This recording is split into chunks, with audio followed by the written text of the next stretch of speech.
श्यावर रामचंद्र भगवान की जय। आते भी राम कहो, जाते भी राम कहो।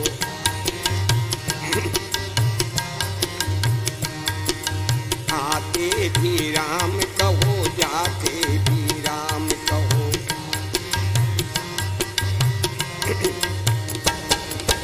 आते भी राम कहो, जाते भी राम कहो। आते आशोते भी राम कहो, जगते भी राम कहो। ओ आते भी राम कहो, जाते भी राम कहो। हाँ ध्यान दे। प्रभु पद ते गंगा प्रगटानी, अताते निजे दुहिता सममानी। तुथ नहीं नाक नाकत निज धर्मा, सुनव लाल यह अद्भुत कर्मा। कन्या कहना कन नहीं चाहा, संत शास्त्र मार्ग अवगाहा। शास्त्र बचन सम्मति धर ध्याना, आज मांगी नावन केवट आन। मांगी नावन केवट आना।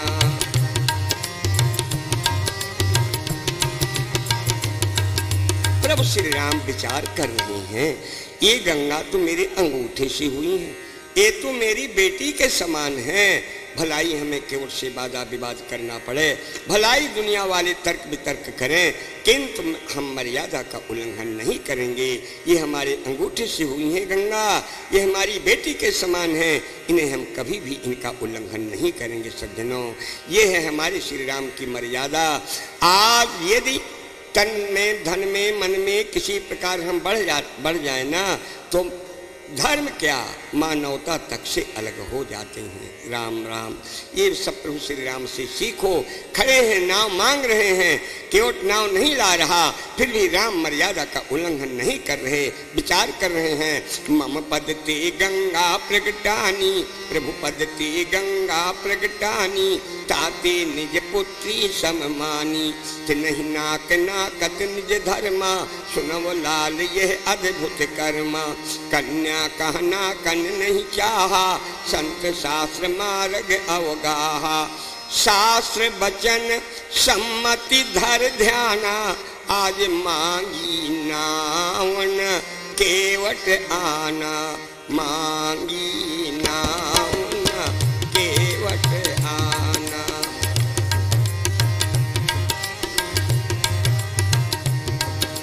कहा तुम्हारे मरम मैं जाना, कहाई तुम्हारे।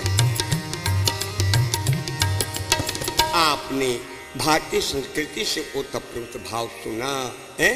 प्रभु श्री राम ने गंगा का उल्लंघन क्यों नहीं किया है? ये हमारी भारतीय संस्कृति। अब आइए इन्हीं शब्दों में एक बात सरलता का भाव देखें। हमारे प्रभु कितने भक्त वत्सल हैं, प्रभु को हमारा आपका कितना ध्यान है। आज विराट रूप नहीं बना रहे, गंगा को नहीं नाक रहे, क्यों? प्रभु विचार कर रहे हैं, ये हमारा गुप्त अवतार है। प्रभु राम ने विचार किया, मैं बन विराट यदि पार पधारों, प्रकट गुप्त रहस्य विचारों। सुर सरि मोहि जान यदि जय हैं, चट चरणन महाधाय समय है। प्रभु श्री राम ने कहा, यदि हम विराट रूप में चरण बढ़ाते हैं, गंगा समझ जाएंगी ये तो वही मेरे दद्दा हैं जिनसे मैं पैदा हुई हूँ, तो निश्चित मेरे साथ चल देंगी। क्यों? बेटी का एक स्वभाव होता है, चाहे ससुराल में उसे सर्व सुख हो, जब बाप को खड़ा देखती है, हर बिटिया कहती है दद्दा मुझे लिए चलो, मुझे लिए चलो। ये बेटियों का हमारी नेचुरल स्वभाव होता है। आज प्रभु राम यही तो विचार कर रहे हैं, यदि गंगा आप समझ जाएंगी कि वही है, तो निश्चित मेरे साथ चल देंगी। तो किसी ने कहा तो क्या है, क्या बात है, सभी अपनी बेटियों को ले जाते हैं, आप भी अपनी गंगा बेटी को कुछ दिनों के लिए ले जाएं। प्रभु राम ने कहा नहीं नहीं, यदि ये गंगा मेरे साथ चली जाएंगी बड़ा गड़बड़ होगा क्या। प्रभु राम ने कहा जाय गंग यदि संग बिहारी, या धीरज धरा छोड़ धस जाई, रहाई न भूमि गंग कै धारा, तो कल के अघिन करी को पारा। यदि गंगा मेरे साथ चली जाएंगी कल काल में जीवों के उद्धार का फिर और कोई साधन नहीं रह जाएगा। सज्जनों, प्रभु श्री राम को हमारे आप सब पर कितनी दया है, प्रभु को हमारा कितना ध्यान है। हाँ, कहा कि रहाय न भूमि गंग कै धारा, कल के अघिन करी को पारा, तो यही मिस गंग मरम नहीं जाना, तभी तो लिखा मांगी नावन केवट आना, मांगी नावन केवट आना, कहाई तुम्हारे मरम में जाना, कहाई तुम्हारे मरम में जान। बोलो श्यावर रामचंद्र भगवान की जय। आइए थोड़ा अपने जीवन पर भी हम आप ध्यान दे लें तो कथा में मन अच्छा लगता है। जब हमें ये ध्यान आ जाता है कि हमारा जीवन है कितना, सभी बोलेंगे हाँ, हमें राम राम कहना है, यहाँ नहीं रहना है, हमें राम राम कहना,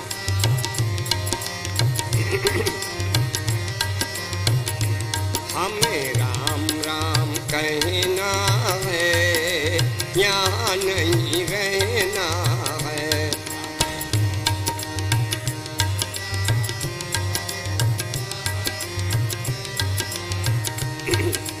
ना हम यहाँ के ना तुम यहाँ के, ना हम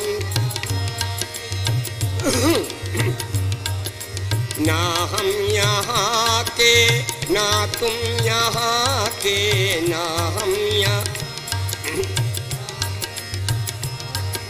यात्री हैं हम तुम सब जहाँ के, यात्री हैं हम सब इस, यात्री हैं हम सब इस जहाँ के, यात्री दिल में ये भरना है, यहाँ नहीं रहना है, दिल में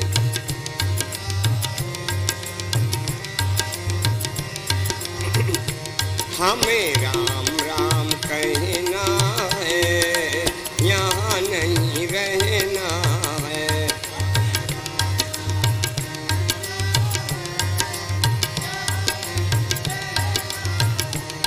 देखिए, चार स्थानों में मूर्ख से मूर्ख को भी थोड़ी देर के लिए ज्ञान आता है। कहाँ कहाँ ध्यान दे, चार ठौर हर नरन के चित्त विराग चढ़ंत। कहाँ कहाँ, गर्भ माही अरु सव निकट, गर्भ माही अरु सव निकट, कथा सुनत रति अंत। अब आप समझ गए होंगे, इसलिए हमें बीच बीच आपके जीवन पर ध्यान डलवाना पड़ता है ताकि कथा में मन लगे। आइए, प्रभु श्री राम ने गंगा का उल्लंघन नहीं किया। क्यों? प्रभु पद ते गंगा प्रगटानी, ताते निज दुहिता सममानी। कहा अपनी बेटी है ये समझ जाएंगी कि ये मेरे दद्दा मेरे साथ चल देंगी, क्योंकि बेटी का एक जीवन ऐसा होता है, ससुराल में सर्व सुख होते हुए हर बेटी अपने पिता को देखकर जाने के लिए तैयार रहती है। यदि देखा जाए हमारी बेटियों का जीवन कैसा होता है, कहीं जन्म लेना कहीं मरना, जहाँ माँ बाप डाल दें उस घर में दुख सुखपूर्वक जीवन व्यतीत करना। जो क्षमता 7 फीट के जवान में नहीं होती वो क्षमता हमारी नन्ही मुन्नी बालिकाओं में होती है। क्या कहा जाए, एक नन्ही मुन्नी बालिका का विवाह हुआ, वो संसारी कायदा नहीं जानती थी, अपनी सहेली से पूछने लगी ये क्या हो रहा है, मेरा भैया रो भी रहा है, मुझे डोली में ठेल भी रहा है। उसकी सहेली जरा बड़ी थी, उसने कहा तुम्हारी शादी हुई है ना? ये बोली शादी का क्या मतलब होता है? अरे उसने कहा देखो ना, तुम्हारे दरवाजे 2 दिन कितनी अच्छी शहनाई बजी। तब तो उस नन्ही मुन्नी बच्ची ने अपना मत्था पीटा, कहा बाहरी शहनाई, अरे शहनाई तू 2 दिन बजी, 2 दिन बज के तूने मेरा 16 वर्ष का खेला हुआ आंगन छुटा दिया। रोने लगी और कहने लगी 16 सावन बीत गए, 16 सावन बीत गए, निज बाबुल की अंगनाई में छुड़ा दिए दे हाथ किसी को, 2 दिन की शहनाई में छुड़ा दिए दे हाथ किसी को। 16 सावन बीत गए, 16 सावन बीत गए, निज बाबुल की अंगनाई में छुड़ा दिए दे हाथ किसी को, 2 दिन की शहनाई में छुड़ा दिए दे हाथ किसी को। अरे शहनाई, जो मेरा भैया कभी मुझे आंखों की ओझल नहीं करता था, जो मेरा भाई जो नैन पूतली कहता था, पलकों की ओट न करता था, पर बस बाह पकड़ डोलिया में धर कर मुँह बिलखता था, पर बस बाह पकड़ डोलिया में। कैसी निपट निठुरता आई बहनी के प्रिय भाई ने, छोड़ा दिए दे हाथ किसी को, 2 दिन की। 16 सावन बीत गए, निज बाबुल की अंगनाई में छोड़ा दिए दे हाथ किसी को, 2 दिन की शहनाई में। बेटी का स्वभाव प्रभु जानते हैं, बेटियों का स्वभाव ना। कहा यदि गंगा मेरे साथ चली जाएंगी तो जाय गंग यदि संग बिहाई, यदि धीरज धरा छोड़ धस जाई, रहे न भूमि गंग के धारा, कल के अघिन करी को पारा। यही मिस गंग मरम नहीं जाना, तभी तो लिखा मांगी नावन केवट आना। बंधुओं, गंगा एक ऐसी नदी है, शिव पुराण में प्रमाण मिलता है, जो गंगा स्नान करते हैं, जिनके प्राण गंगा में छूटते हैं, वो प्राणी मरने के बाद 1 कल्प तक शंकर स्वरूप बनकर कैलाश पर्वत पर निवास करता है। हाँ, इस शिव पुराण में आप लोग देख सकते हैं। एक बार ऐसा ही हुआ, बहुत से प्राणी इकट्ठा मरे, कारणवश इकट्ठा मरे। आज तो तमाम एक्सीडेंट होते हैं, आप सब जानते हैं। इकट्ठा मरे और कैलाश पर्वत पर पहुंच गए। वहां पहुंचते ही सब एक ही फॉर्म में हो गए, सब शंकर स्वरूप बनकर भगवान शंकर के आसपास बैठ गए। इधर पार्वती जी की रसोई तैयार हुई। पार्वती जी ने गणेश जी से कहा, जाओ पिता को भोजन के लिए बुला लो पिताजी को। गणेश जी आए, चारों ओर देखा, लौट गए, कहने लगे माता जी वहाँ तो दादा ही दादा बैठे हैं। पार्वती जी ने कहा, माँ से भी मजाक की जाती है? कहा मजाक नहीं। पार्वती जी ने नंदीगण से कहा, जाओ तुम जाओ तो भोजन के लिए बुला लाओ। नंदीगण ने कहा, क्या आपको अपने बेटे की बात पर विश्वास नहीं है? कभी कभी नंदीगण में और माता पार्वती में कुछ झुरमट हो जाती थी, जैसे हमारे आपके यहाँ सुबह शाम अपने परिवार में कुछ हो जाया करती है। इसी प्रकार कारण ये था कि भगवान शंकर पार्वती जी को भंग पीसने के लिए कहते थे। ये भंग पीसती थी, नंदीगण खड़े खड़े हंसता था। पार्वती जी ने कहा, अरे नंदी, तू चाहे तो 2 सींग से भंग को रगड़ सकता है। ये बोला, मैं क्यों पीसूं? आज्ञा तो तुम्हारे लिए हुई है। कभी कभी ऐसी बातों दोनों में हो जाती थी। भगवान शंकर जब कहते थे, जाओ ले आओ गौरा रानी सिलबट्टा मोरा, जाओ ले आओ गौरा रानी सिलबट्टा मोरा, जाओ।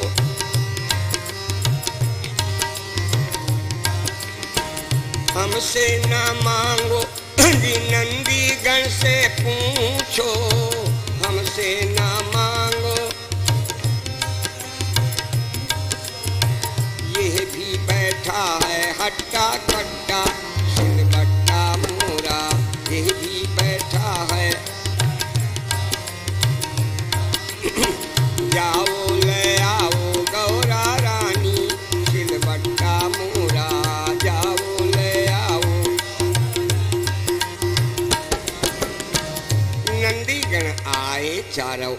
देखा, लौट गए। कहने लगे माता जी वहाँ तो इतने बैठे हैं कि सब मेरे पे चढ़ जाएं, मैं तो मर जाऊं। पार्वती जी स्वयं उठी, झरोखे से झांक के देखा, मत्थे में हाथ मारा, कहा गजब हो गया, जबकि भारतीय नारी के लिए एक पति माना गया है, यहाँ तो कितने बैठे हैं।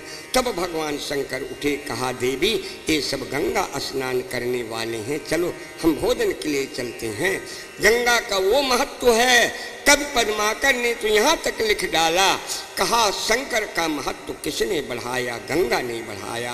कवि पद्माकर का छंद है लोचन असम अंग भसम चिता को लाए, तीनों लोक नायक सो कैसे कै ठहर तो, कहाँ पद्माकर बिलोक इम ढंग जाके, वेद और पुराण गान कैसे अनुसर तो, बांधे जटा जूट बैठ पर्वत कूट मान, तीनों लोक नायक सो कैसे कै ठहर तो, पीवे नित भंग रहे प्रेतन के संग, ऐसे पूछ तो को नंगे जो न गंगे शीश धर तो, ऐसे पूछ तो को नंगे जो न गंगा शीश धर तो।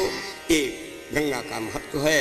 आज प्रभु श्री राम अपना विराट रूप नहीं बनाया ताकि गंगा मेरे साथ न चल दें। आइए मांगी नाम न केवट आना, काई तुम्हारे मरम में जाना, काई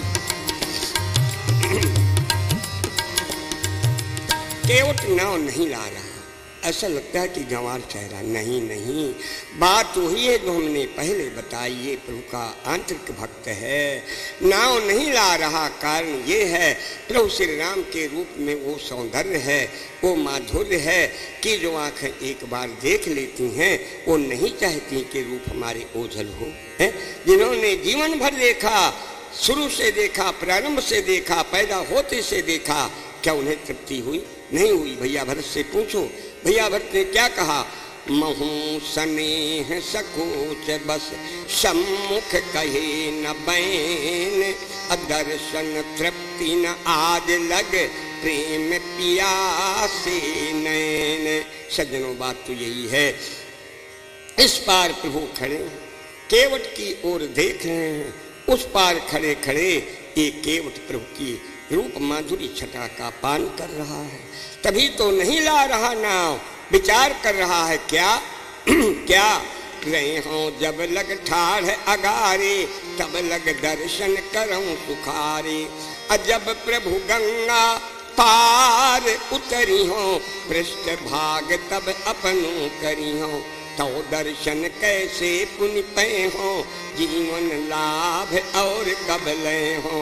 विचार कर रहा है, यदि मैं इन्हें नाव में बिठाता हूँ तब तो मुझे अपना मुख गंगा की ओर करना पड़ेगा, फिर मैं इनके दर्शन कैसे कर पाऊंगा, कब कर पाऊंगा, कैसे कर पाऊंगा। हाँ जब प्रभु गंगा पार उतरी हो, पृष्ठ भाग तब अपनों करी हो, तो दर्शन कैसे पुण्य पे हो, जीवन लाभ और कब ले हो। अरे ताते ठाढ़ रहो भगवाना, तभी तो लिखा मांगी नाम न केवट आना, मांगी नाम न केवट आना।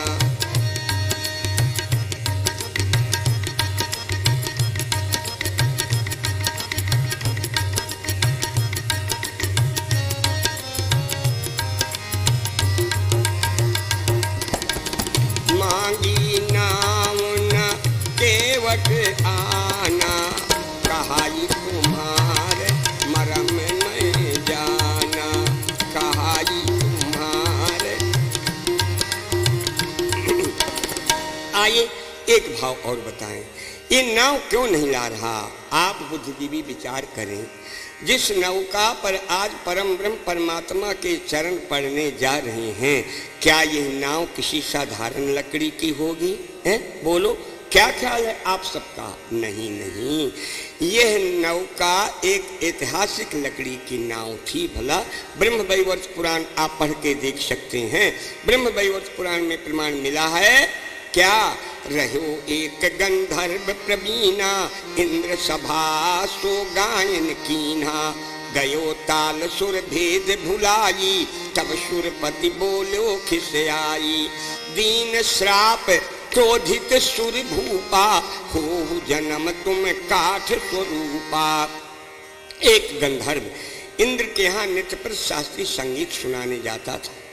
एक दिन दो मात्रे की चाल डाल दी। इंद्र ने श्राप दे दिया, कहा मूर्ख कहीं के, तूने मस्ती में राग का रूप बिगाड़ दिया, जा तू लकड़ी बन जा। गंधर्व रोने, देवराज गलती तो हो ही गई, आखिर में लकड़ी बना कब तक पड़ा रहूंगा।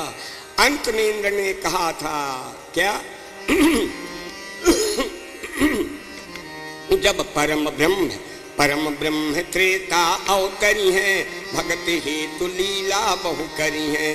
श्रृंगबेरपुर आए हैं जब ही, सुरसरी पार करन कहाँ चाही।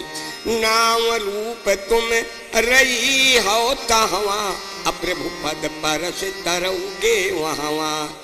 इंद्र ने कहा अच्छा सुनो, त्रेता में परम ब्रह्म परमात्मा जब मनुष्य बन के आएंगे, पिता की आज्ञा अनुसार बन के लिए जाएंगे। जब प्रभु गंगा पार करेंगे, तब तक ये तुम्हारी लकड़ी की नाव बनेगी। उस पर जब प्रभु राम के चरण पड़ेंगे, तब तुम्हारा उद्धार होगा। इंद्र ने गंधर्व को वरदान दिया, नाम रूप तुम रही हो तहवा, अप्रभु पद परस तरौगे वहाँ। सज्जनों, इस गंधर्व के जीवन कभी कुछ क्षण बाकी थे, कुछ क्षण बाकी थे। यही कारण यही कृपा निधाना, मांगी नाम न केवट आना। मांगी नाम न केवट आना, मांगी नाम न कहाई तुम्हारे मरम में। देखो भाई, एक कुछ बच्चे भी कथा में आए हैं, इनकी इच्छा हमने कभी सुनाया होगा। कहते हैं वो लकड़ी का गीत सुना दीजिए। अच्छा है, लकड़ी की नाव पर भगवान बैठ रहे हैं। लकड़ी कितनी भाग्यवान है, नौका कितनी भाग्यवान है, ये लकड़ी कितनी भाग्यवान है। हम तो ये कहेंगे कि जी पैदा जब से होते तब से लेकर जीवन पर्यंत तक जहाँ हमारा साथ कोई नहीं देता, वहाँ लकड़ी हमारा साथ देती है। बात माननी पड़ेगी बच्चों। हाँ, जीते लकड़ी मरते लकड़ी, देख तमाशा लकड़ी का। दुनिया वालों तुम्हें बताएं या जगवासा लकड़ी का।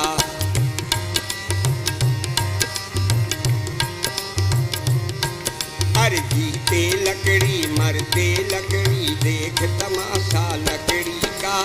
दुनिया वालों तुम्हें बताएं या जगवासा। जन्म लिया था जब से तूने, पलंग बिछा था लकड़ी का। लोरी देकर माथ फुलाए, वो पलना भी लकड़ी का। लोरी देकर माथ फुलाए, वो पलना भी लकड़ी का। आप कहोगे हम बड़े हो गए, अब लकड़ी क्या करना है? नहीं नहीं, लकड़ी पीछा नहीं छोड़ेगी। जब आप लोग बड़े हो जाते हो ना, तो क्या करते हो? गुल्ली डंडा घोड़ा बना के लकड़ी का चलते हैं आप लोग कि नहीं? बोलो है वही। चलना सीखा जब से तूने, घोड़ा था वो लकड़ी का। गया खेलने हाथ में लेके, गुल्ली डंडा लकड़ी का। गया खेलने।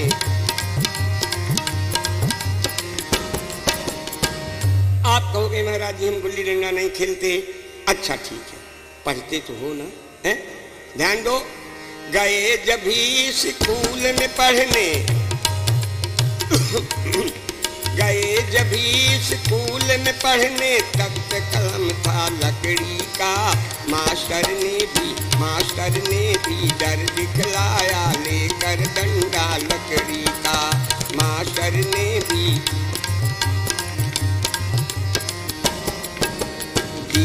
लकड़ी मरते लकड़ी, देख तमाशा लकड़ी का। दुनिया वालों तुम्हें बताएं क्या जगवासा लकड़ी। सज धज करके ब्याह करन गए रेल का डिब्बा लकड़ी का, सास ससुर ने भी बिठलाया लेकर पटला लकड़ी का, सास ससुर ने भी बिठलाया और ब्याह किया और फिक्र पड़ी तब नमक तेल था लकड़ी का, पूरी हो गई जब ये काया लिया सहारा लकड़ी का, पूरी हो गई जब ये काया। उड़ गया पंछी लाश उठाई ठाठ बनाया लकड़ी का, फूंक दिया फिर तेरे तन को ढेर लगा के लकड़ी का, फूंक दिया फिर। अरे मरती दम तक हाय रे बंदे मिटा न झगड़ा लकड़ी का, राम नाम की नैया बना ले टूटा झगड़ा लकड़ी का, राम नाम की नैया बना ले टूटा। जीते लकड़ी मरते लकड़ी देख तमाशा लकड़ी का, दुनिया वालों तुम्हें बताएं या जगवासा लकड़ी का। ये लकड़ी कितनी भाग्यवान है कि जिस लकड़ी की नौका पर आज प्रभु बैठ रहे हैं। आज प्रभु बैठ रहे हैं जिस लकड़ी की नौका पर। विचार करिए, अब आप समझ गए ना केवट नाव क्यों नहीं ला रहा है। गंधर्व के जीवन के कुछ क्षण बाकी थे तभी तो नहीं ला रहा। यही कारण यही कृपा निधाना, मांगी नावन केवट आना, मांगी नावन केवट आना।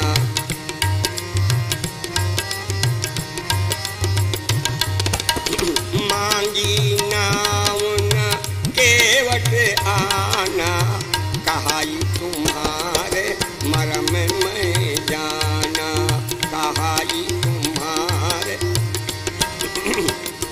अब बोलो श्यावर रामचंद्र भगवान की जय, उमापति महादेव की जय, पवन सुत हनुमान की जय, बोलिए श्री दुर्गा मैया की जय। आइए प्रभु के पावन नामों का उच्चारण करें। जैसे हमने प्रथम दिन बताया था, भगवान का नाम लेने से हमारा हृदय पवित्र हो जाता है। ये कथा पवित्र हृदयों में ही रुकती है। उस स्थल हृदय में जिन हृदयों में विकार भरा है वो सुनते जरूर हैं, लेकिन वहाँ कभी राम कथा रुक नहीं सकती है। इसलिए बड़े प्रेम से श्रद्धा के साथ प्रभु के पावन नामों का उच्चारण कर लें। हरे राम राम राम सीता राम राम राम।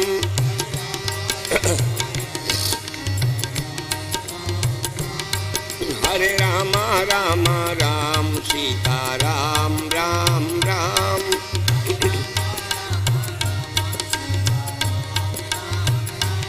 देखिए, इतने संख्या में हुए भी आप लोग बहुत कम बोल रहे हैं। ऐसा लगता है कि पढ़े लिखे लोग ज़्यादा हैं। हाँ, पढ़े लिखे लोगों को थोड़ा शर्म लगती है, लेकिन ये बहुत ही न समझ की बात होगी। बताएं, एक बाबूजी नदी पार कर रहे थे, गरीब केवट नाव लिए खड़ा था। बाबूजी सूट बूट के साथ नाव पर बैठ गए। केवट से बोले नाव बढ़ाओ। केवट ने नाव बढ़ाई। बाबूजी केवट की ओर देखने लगे। जरा दयालु स्वभाव के थे बाबू, तो उन्होंने सोचा कि यदि पढ़ा लिखा हो तो उसको मैं कहीं सर्विस दिलवा दूँ। तो केवट से पूछा, क्यों केवट, तुम गणित जानते हो? केवट बोला, बाबूजी मैं गणित जानता होता कुछ तो किसी प्राइमरी का अध्यापक ना बन जाता।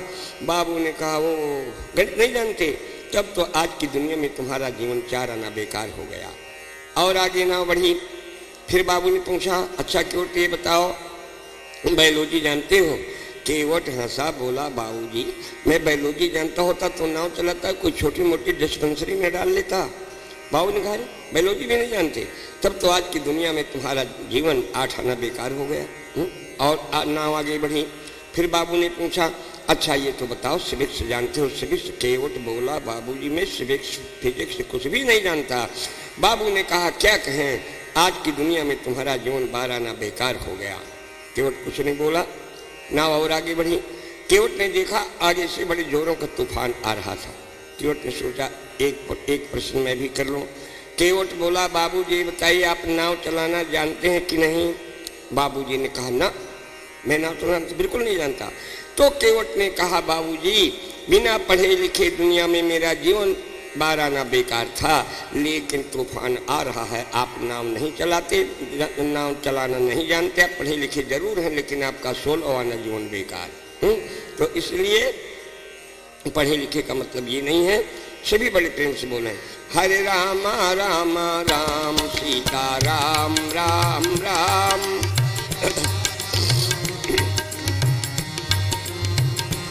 सीता राम राम राम, सीता राम राम राम, सीता राम राम। हरि ओम शांति। आइए आप अपने उस दोपहर के प्रसंग पर ध्यान दीजिए जहाँ से कथा का विश्राम किया गया था। इसलिए याद दिलानी पड़ती है, आप प्रायः सब गृहस्थ हो, गृहस्थी में भूल जाना होता है। आप भूल जाए कोई आश्चर्य की बात नहीं, वे बिना पढ़े लिखे ही नहीं पढ़े लिखे तक भूल जाते हैं। एक साहब जहाज की यात्रा कर रहे थे, जैसे उतरे सामान भी उतार लिया, सामान भी उतर आया, लेकिन जहाज के कैप्टन को बुलाया और कहा, कैप्टन साहब सुनो ध्यान धर मेरा, यहाँ ज्यादा सामान कुछ जहाज पे चढ़ा था। कैप्टन ने कहा, साहब जो भी चढ़ा था आपने तो लिख लिया था अपने नोटबुक में। इन्होंने नोटबुक निकाली, नोटबुक में लिखा भी था जो लिखने वाला है। क्या लिखा था? 1 सूटकेस 3 हैंड बैग 4 बक्स। लेकिन ये बोले कि इसके अलावा सर और कुछ चढ़ा था। उसमें लिखा था 1 सूटकेस 3 बक्स बैग, ये सब लिखे थे। तो कहा कि ये तो लिखा है लेकिन हमें ऐसा लगता है कि भी मेरा कुछ रह गया है। जहाज का कैप्टन परेशान हैरान होकर जहाज के अंदर गया, देखा तो ये जनाब बीवी बच्चे इनकी वहीं बैठे थे। तब लौटा, बोला, मिस्टर मेम साहब और बच्चे तो उतार लीजिए। तब ये बोले, थैंक यू कैप्टन, यही तो भूल रहा था। तो बताओ, जब ऐसे से भूलने वाले हैं तो आप लोग गृहस्थी में रहते हुए भूल जाएं, कोई आश्चर्य की बात नहीं है। अपनी उस बार जो कथा का उपसंहार हुआ था, इस चौपाई पर हुआ था, गंधर्व के जीवन के कुछ क्षण बाकी थे। हाँ, ये आपको हमने बताया था, ये नौका एक ऐतिहासिक लकड़ी की थी। गंधर्व के जीवन के बाकी से भी कुछ क्षण, तभी तो लिखा गया, यही कारण यही कृपा निधाना, मांगी नाम न केवट आना। यही कारण यही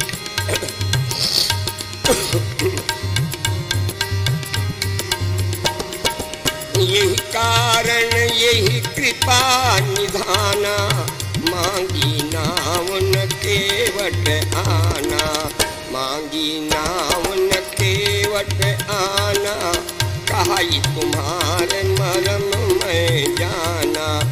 चलो नाव नहीं लाता ठीक है, लेकिन उत्तर दे रहा है, मैं आपका मर्म जानता हूँ, मर्म माने होता है भेद। सज्जनों, जिन प्रभु राम का मर्म बड़े बड़े योगेश्वर नहीं जान पाए। महर्षि वाल्मीकि ने भी कहा था, राम जग पेखन तुम देखन हारे, विधि हरि शंभु न चावन वारे, त्रिभुवन जान ही मर्म तुम्हारा, अपर तुम ही को जानन हारा। यहाँ तक लिखा है, तेहि कौतुक कर मरम न काहू, अजाना अनुज न मातु पिताहू, अथवा लक्ष्य मनहू, ये है मरम न जाना, जो कछु चरित रचो भगवाना।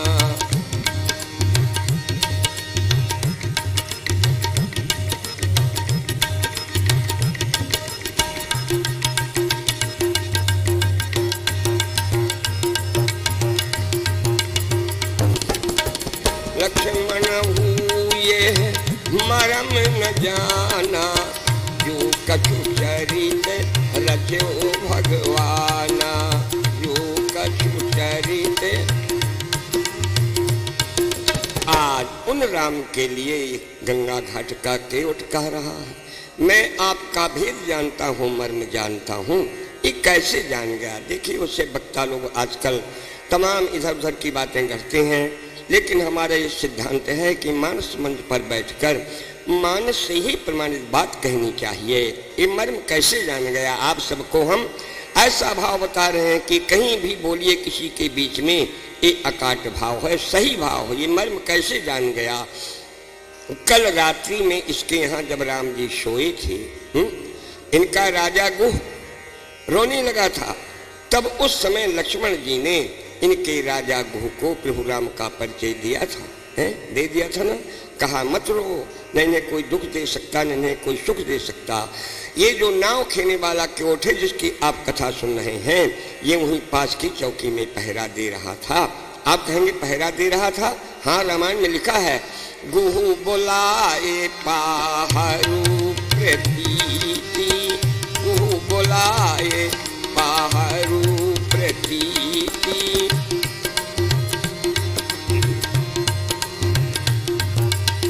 गुहु बुलाए पाहरू प्रतीति, ठाव ठाव राखे अति प्रीति, ठाव ठाव राखे अति। ये पास की चौकी में पहरा दे रहा था। जब भैया लक्ष्मण ने प्रभु राम का परिचय दिया, इसने सुना, कहा है ये हमारे गांव से परम ब्रह्म परमात्मा जा रहे हैं, हमारे राजा तो इनके सखा बन गए, मुझ गरीब का उद्धार कैसे होगा? निश्चित कर लिया था इस भस घाट का ठेका तो मेरा है, कल प्रभु गंगा पार अवश्य करेंगे, तब मैं इनके चरण तो धो ही लूंगा। यानी भैया लक्ष्मण के द्वारा इसने प्रभु का सब भेद समझ लिया था कि राम कौन है। भला सही भाव ये है। लेकिन जब भैया लक्ष्मण जी ने पूछा, तुम हमारे भैया का कौन सा मर्म जानते हो, कौन सा भेद जानते हो? जो बात सही हमने आप लोगों से बता दी, यदि यही बात केवट कहता कि कल मैंने आपके मुख से रात में सुना है, तो इनका राजा खड़ा था, डांटता कि चुगलखोर तू पहरा देता रहा कि हमारी बातें सुनता रहा। इसलिए जब लक्ष्मण जी ने पूछा तुम कौन सा मर्म जानते हो, बोलो हमारे भैया का कौन सा मर्म जानते हो, तो बेचारा वही जनरल बात बोला भैया जी मैंने सुना है। क्या? मैंने सुन रखा है, छुअत शीला भई नारी सुहाई,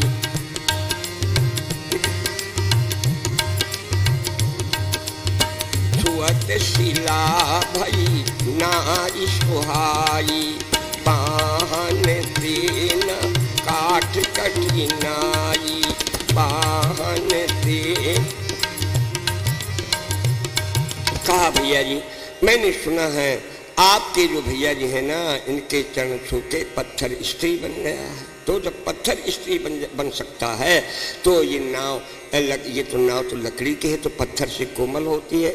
लक्ष्मण जी ने कहा ये किससे सुन रखा है तुमने? ऐसी बात है किससे सुनी है? ये सब झूठा है।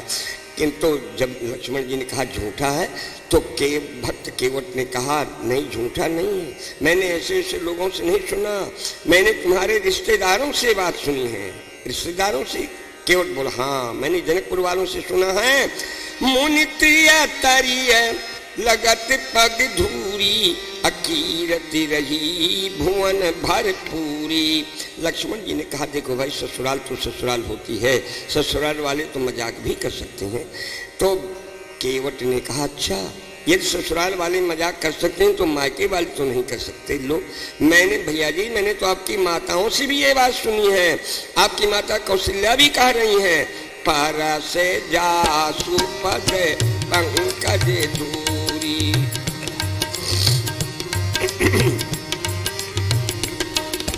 परस जासु पद पंकज धूरी, करिय अहिल्या कृत अघ धूरी, करिय अहिल्या कृत अघ।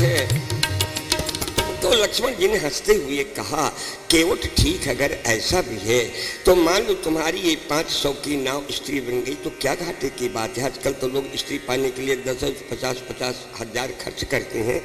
तो क्या बोला भैया जी बात तो यही है, वो मेरी थोड़ी बनेगी, मेरी नहीं बनेगी। तरन्यू मुनि घरनी हो जाई, अब बाट पर मोरी नाव उड़ाई। बोला वो तो किसी बाबा की बनेगी। क्यों?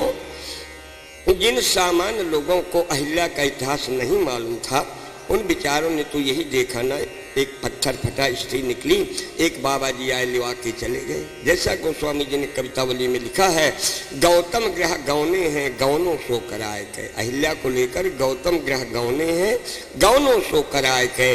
जिनको अहिल्या का इतिहास नहीं मालूम था उन बेचारों ने तो ही देखा, पत्थर फटा स्त्री निकली, एक बाबा जी आए लेके चले गए। वही बात कह रहा केवट बाट पर है। ये कौन सा शब्द है, बाट पर है? देखो हमारी गोस्वामी जी के ग्रंथ में एक ही विशेषता है, उन्होंने जैसा पात्र देखा है उसी भाषा का प्रयोग किया है। ये देहाती केवट है, बाट पर है। ये कौन सी भाषा है? ये ठेठ देहाती हिंदी का शब्द है, बाट पर है। बाट माने घाटा। ऐसा क्यों सिखाया हमें कि जो जैसा पात्र हो उससे उसी भाषा में बोलना चाहिए, नहीं तो बड़ा गड़बड़ होता है। एक पंडित जी गए राजस्थान, राजस्थानी भाषा नहीं जानते थे। राजस्थानी बुढ़िया ने पंडित को देखा तो दौड़ी, प्रणाम पैर छुए, और बुढ़िया हिंदी नहीं जानती थी तो बुढ़िया माता ने पैर छुए पंडित के। अब बोली पंडित थाड़ा खुर्छुई, पंडित थाड़ा खुर्छुई। पंडित को बहुत बुरा लगा, ये तो मुझे बैल घोड़ा समझ लिया, खुर बोलती मेरे पैर को। पंडित ने कहा जा बुढ़िया तुझे नर्क मिलेगा। बुढ़िया नर्क और हिंदी जानती नहीं थी। बुढ़िया ने पैर पकड़ लिए, बोली पंडित हम जैसे भागनों के लिए नर्क कहाँ है? नर्क तो आप जैसे संत विद्वानों को मिलते हैं पंडित, हम जैसे भागनों के लिए नर्क कहाँ है?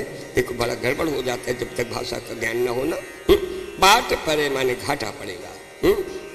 बाट परे मोरी नाव उड़ाई, ये कितना सीधा साधा केवट है। इसकी भाषा से आप भी सब समझे। क्या बोला? बोला यही प्रतिपालौ सब परिवार, यही प्रतिपालौ, यही प्रतिपालौ सब परिवार, यही प्रतिपालौ सब परिवार। नहीं जानो कछु और कबारू, नहीं जानो कछु और कबारू। बोला भैया जी इस नाव के द्वारा तो मैं गरीब अपने परिवार का पालन करता हूँ, मेरे यहाँ कबार भी नहीं होता। कबार का मतलब आप समझ गए? कबार कहते हैं गलत धंधे का नाम है कबार। जैसे आजकल है तो क्या पहुँचना है, अब आप तो सब देखने सुनने वाले हैं। चीनी में चावल मिला देना, तेल में पानी मिला देना, घी में तेल मिला देना, दूध में पानी मिलाने का तरीका तो दूध बेचने वाले भाइयों से पूछो। है ये कबार, ये आजकल कितना चल रहा है। हुआ स्वतंत्र स्वदेश धर्म की आई बर्बादी, इसे आजादी कहते हैं, इसे आजादी कहते हैं, इसे आजादी कहते हैं। छोटे बड़े न्याय के दफ्तर, छोटे बड़े न्याय के दफ्तर, हाकिम की न हुकूमत को डर, हाकिम की न हुकूमत को डर।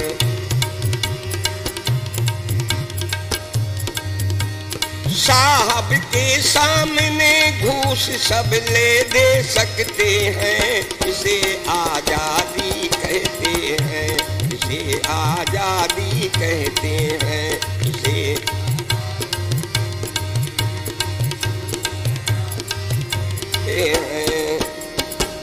घी में तेल तेल में पानी, घी में तेल तेल में पानी, चीनी में चावल मनमानी, चीनी में चावल मनमानी, चीनी करे मिलावट ग्राहक को विष भी दे सकते हैं, इसे आजादी कहते हैं, इसे आजादी कहते हैं।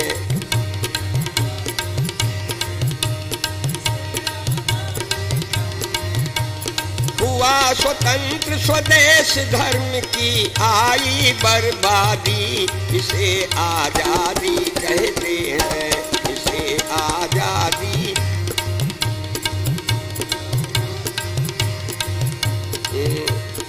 सेव विप्र बारुनी अंडे, सेव विप्र बारुनी अंडे, अंत्यज बने पुजारी पंडे, अंत्यज बने पुजारी पंडे। मठ मंदिर ठंडे पूजा को देव तरसते हैं, इसे आजादी कहते हैं, इसे आजादी कहते हैं।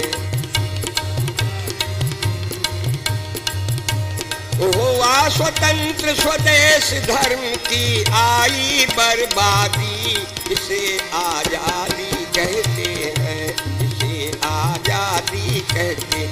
बोला भैया जी मेरे यहाँ कबाड़ नहीं होता। लक्ष्मण जी ने कहा कबाड़ नहीं होता तो तुम्हारा बसर कैसे होता है? ऐसी महंगाई में सर्विस होगी है? क्यों सर्विस होगी? जब सर्विस का नाम लिया कोर्ट ने मत्थे में हाथ मारा, कहा भैया जी आज के जमाने में सर्विस जहाँ कहीं प्रार्थना पत्र लगाओ नो वैकेंसी आती है।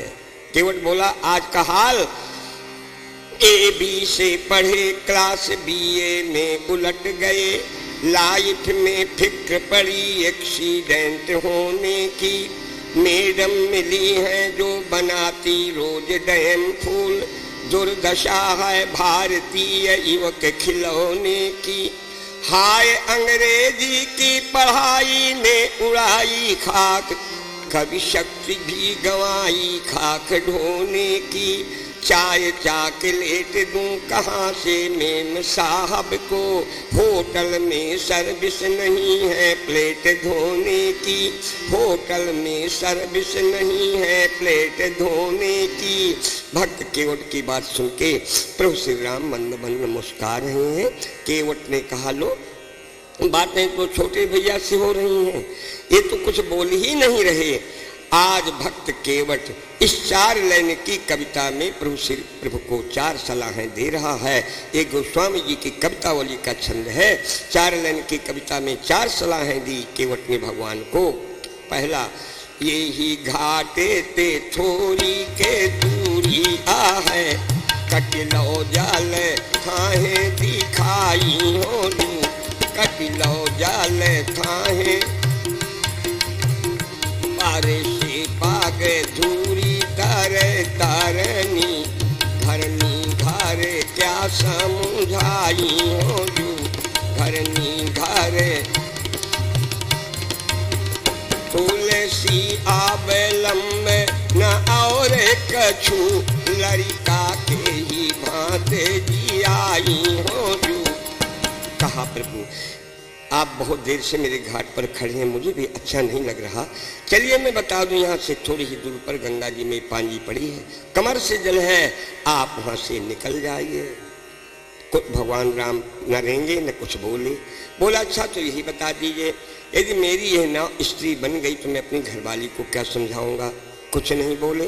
फिर कहा अच्छा तो ये बता दीजिए, आखिर ये मेरी नाव अगर स्त्री बन गई तो फिर मेरे बच्चों की जीविका कैसे चलेगी?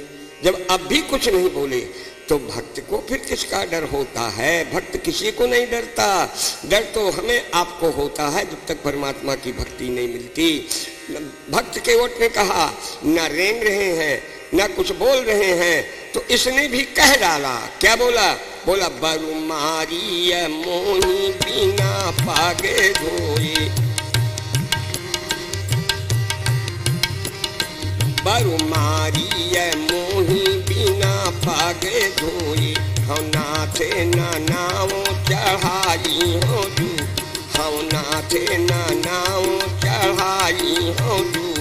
कहा तो ठीक है, लीजिए तो फिर मेरा भी निश्चित है, चाहे आप मुझे मारे ही क्यों ना, किंतु जब तक मैं चरण नहीं धो लूँगा तब तक नाव में नहीं बिठाऊंगा। सज्जनों, हमने उस बार उस समय के सत्संग में बताया था कि केवट भक्त की अंतिम चरम सीमा का भक्त है।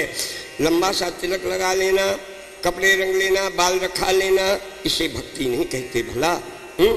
इसे भक्ति इसे कहते हैं कि प्रभु पर कुर्बानी का विचार रखना। देख रहा है लक्ष्मण जी के हाथ में धनुष बाण है, क्या डर रहा है ना? निश्चित कर दिया बरु मारिए मोहि बिना पग धोए, हो नाथ न नाव चढ़ाई हो जू। क्या बोला? राघव चरण धुला लो ये आन है हमारी, राघव चरण, राघव चरण धुला लो ये आन है हमारी, राघव चरण। रघुवंश के मुकुट का माना की ठाट है, लेकिन ये अयोध्या नहीं नदी कपाट है।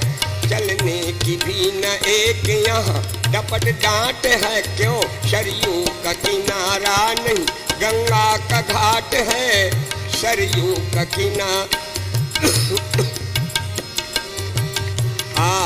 चरणों की रज को धोलूं बिनती यही खरारी, चरणों की रज को धोलूं। राघव चरण धुला लो ये आन है हमारी, राघव चरण। भैया लखन तुम्हारे त्योरी चढ़ा रहे हैं, सारंग के इशारे हमको डरा रहे हैं, सारंग के इशारे हमको डरा रहे हैं। परवाह है न लेकिन सरकार बाण मारो, भव सिंधु से बहाना लेकर यहीं उबारो, मारो ये नाथ तारो है आज मेरी बारी, मारो ये नाथ। सज्जनों ये है भक्ति, सुने क्या बोल रहा है? मारो या नाथ तारो, या तो मार दो या तार दो। इस प्रकार प्राणी जब प्रभु पर निर्भर हो जाता है तब उसका कल्याण ही कल्याण होता है। और जब तक हमारे हृदय में दुविधा रहती है, ऐसा करेंगे कि नहीं करेंगे, ऐसा करेंगे कि नहीं करेंगे, अरे राम राम, भगवान पर जो निर्भर हो जाते हैं क्या उनकी कोई इच्छाएं बाकी रहती हैं? लेकिन निर्भय हो जाओ। बताएं एक बार क्या हुआ, नारद जी पहुंचे एक बूढ़ी माता के यहाँ, तो बुढ़िया ने नारद जी को जलपान कराया। बोली बाबा मैं बहुत गरीब हूँ, तुम तो बाबा भगवान के भक्त हो, महात्मा हो, ये बताओ बाबा भगवान मुझे धन देंगे कि नहीं? तो नारद ने कहा माता जी घबराइए मत, भगवान पर विश्वास रखिए, जरूर देंगे, निश्चित देंगे। इतना कह के नारद जी चले आए। अब देखो बुढ़िया का जीवन दुख जाने देंगे कि नहीं देंगे, कब देंगे, कब देंगे, कितने दिन हो गए, कब देंगे। दिन रात बुढ़िया यही सोचे, रात भर यही सोचे, तो जगते जगते बुढ़िया का डाइजेशन खराब हो गया, पेचिस पड़ने लगी। टट्टी गई, पेचिस की टट्टी, एक चकौड़ा का पेड़ पकड़ के बैठी, अब तो जोड़ में चकौड़ा का पेड़ उखड़ गया, हंडे की बाट दिखाई दी, उखड़ा के ले आई, माला माल हो गई। कुछ दिनों में नारद जी आए, पूछा माता जी भगवान ने धन दिया कि नहीं दिया? बुढ़िया बोली हाँ बेटा देते तो हैं, लेकिन हगा हगा के देते हैं। तो कहने का मतलब ये है कि जब तक हम प्रभु पर निछावर नहीं हो जाएंगे, निर्भर नहीं हो जाएंगे, तब तक ही ये सब मामला गड़बड़ सड़बड़ रहता है। ये केवल जैसे जिस दिन हम निर्भर हो जाएंगे उस दिन हमारा कल्याण ही कल्याण होगा। ये है भक्ति की चरम सीमा। मारो या नाथ तारो है आज मेरी बारी, मारो या नाथ। राघव चरण धुला लो ये आन है हमारी, राघव।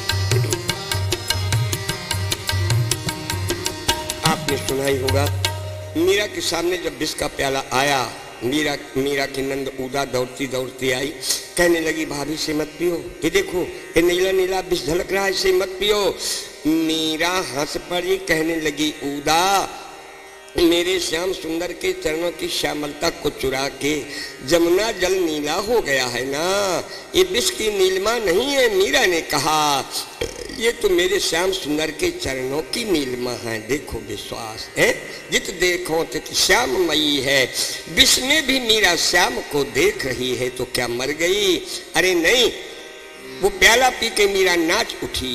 और कौन कौन नाच, इस कविता पर ध्यान दे। कर में पियालू देख मीरा हुए अधीर नाची, अनाची कालकूट देख मूर्ति महाकाल की। नाच उठी दासी निज जीवन को सफल जान, अनाच उठी कुमति कराल नरपाल की। वो दासी भी मन ही मन नाच उठी जो विष पिलाने गई थी। सोचने लगी राण अभी अभी मर जाएगी, राजा से 2 लाख मिल जाएंगे। वो भी नाच उठी। और कौन नाचे? नाची दिव्य आंगना हुलास भरी आंगन में, नाच उठी आनंद में देह मुंड माल की। अरे नाच उठी नैनन की पूतली पियाले बीच, पूतली में नाच उठी मूरति गोपाल की। पूतली में नाच उठी मूरति गोपाल की। कैसे मरे? इसलिए हम यही कहेंगे परमात्मा पर निर्भर कर दें अपने जीवन को, है? हाँ, परमात्मा को अपने जीवन पर निर्भर कर दो, कभी किसी प्रकार का नुकसान नहीं होगा, हानि नहीं होगी। उन्होंने गीता में कहा है नमे भक्ता प्रणश्यति। एक केवट जैसे निर्भर बन जाओ। देख लो, है? देख रहा है, लक्ष्मण की त्योरी भी देख रहा है, धनुष बाण भी देख रहा है, क्या घबरा रहा है ना? मारो ये नाथ तारो है आज मेरी बारी, मारो ये नाथ राघव चरण धुला लो, ये आन है हमारी। लेकिन हमारे गोस्वामी जी को ये बात अच्छी नहीं लगी। क्यों? देखो, भगवान के भक्त कई प्रकार के होते हैं। 6 प्रकार के शास्त्रों में बताए गए हैं। आन कोलस संकल्पा, जो अपने को, जो प्रभु की इच्छा वही उनकी इच्छा, एक ऐसे होते हैं। अप्रात कोलस वर्जनम, एक प्रभु के इच्छा के प्रतिकूल भक्त भी होते हैं। जैसे ये केवट है, इसको प्रभु की इच्छा के प्रतिकूल कहना चाहिए, चुनौती दे रहा है। प्रातकुल संकल्प प्रातकुलस वर्जनम रक्षिष्यतीत विश्वासा, और रक्षा का भाव, प्रभु मेरी रक्षा करेंगे चाहे जैसे भी करें, ऐसा विश्वास। और गोपनीय भक्त, कुछ गुप्त रूप के भक्त होते हैं, गुप्त भक्त होते हैं। हाँ, बताएं, एक महात्मा जी थे जंगल में, तो एक आदमी रोज कहता था महाराज मुझे मंत्र दे दो, महाराज मुझे मंत्र दे दो। महात्मा जी टालते रहे। एक दिन महात्मा जी भोजन कर रहे थे, ये पहुंच गया, महात्मा जी के कंधे में हाथ रख के बोला महात्मा जी मुझे मंत्र दे दीजिए। महात्मा ने बिगड़ गए, भोजन करते में छूट गया। महात्मा ने कहा धट, गड़बड़ सड़बड़ कर दिया। ये समझा मंत्र मिल गया, बस जपने लगा, धट गड़बड़ सड़बड़ कर दिया, धट गड़बड़ सड़बड़ कर दिया। जंगल में बैठे एकांत में जप रहा था। भगवान शंकर माता पार्वती निकले जहाँ बराबर पर आए, इसका तो मंत्र चल ही रहा था, धट गड़बड़ सड़बड़ कर दिया। पार्वती जी को अच्छा नहीं लगा, कहा ये कैसा आदमी है? अरे भगवान शंकर ने कहा चलो ये सब भगवान के भक्त हैं, तुम्हें क्या मतलब, ये अपना मंत्र जप रहा है। पार्वती जी ने कहा ये कौन सा मंत्र है? भगवान शंकर ने कहा होगा किसी देवता का मंत्र, तुम्हें क्या मतलब है? पार्वती ने कहा नहीं, मैं इस नालायक से पूछूंगी कोई मंत्र है? धर गड़बड़ सड़बड़ कर दिया, कौन सा मंत्र है? पार्वती जी गई, बोले ये क्या कर रहे हो? बोला क्यों? कहा ये क्या तुम ये रट रहे हो, धर गड़बड़ सड़बड़ कर दिया, किस देवता का मंत्र है? बोला तुम्हारे खसम का। पार्वती जी आए लौट के, भगवान शंकर से कहा बड़ा दुष्ट है, ऐसा कह रहा है। भगवान शंकर ने कहा वो ठीक कह रहा है, ये मेरा मंत्र जप रहा है, मैं तुम्हारा कौन हूँ? ठीक तो कह रहा है। तो भक्त हर प्रकार के होते हैं। हमारे गोस्वामी तुलसीदास जी महाराज ये तो दीन कोटि के भक्त हैं, दीन कोटि के हैं। हाँ, ये प्रभु के प्रतिकुवाक्य कैसे सुन सकते हैं? हमारे गोस्वामी जी को अच्छा नहीं लगा, क्योंकि गोस्वामी जी दीन कोटि के भक्त हैं। करमठ कठ मलिया कहें अज्ञानी ज्ञान विहीन, तुलसी त्रिपथ बिहाय गो राम शरण भोदीन। अथवा क्या लिखा तुलसी बाबा ने?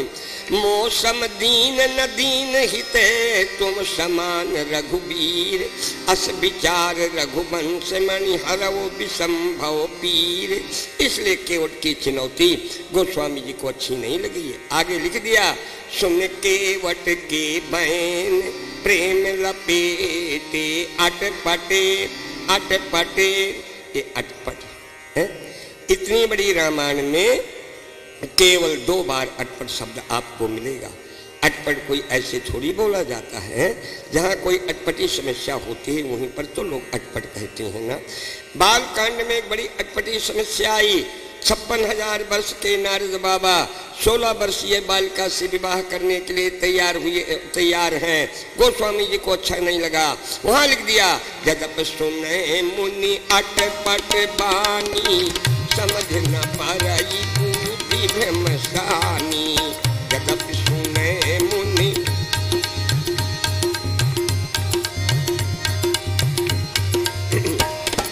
जगत सुने मुनि अटपट बानी, समझ न पाई बुद्धि भ्रमसानी। आज सुन के वट के बैन प्रेम लपेटे, अटपटे बिह से करुणा ऐन। चितय जानकी लखन तनु, श्यावर रामचंद्र भगवान की जय। उमापति महादेव की जय, पवन सुत हनुमान की जय। बोलिए श्री दुर्गा मैया की।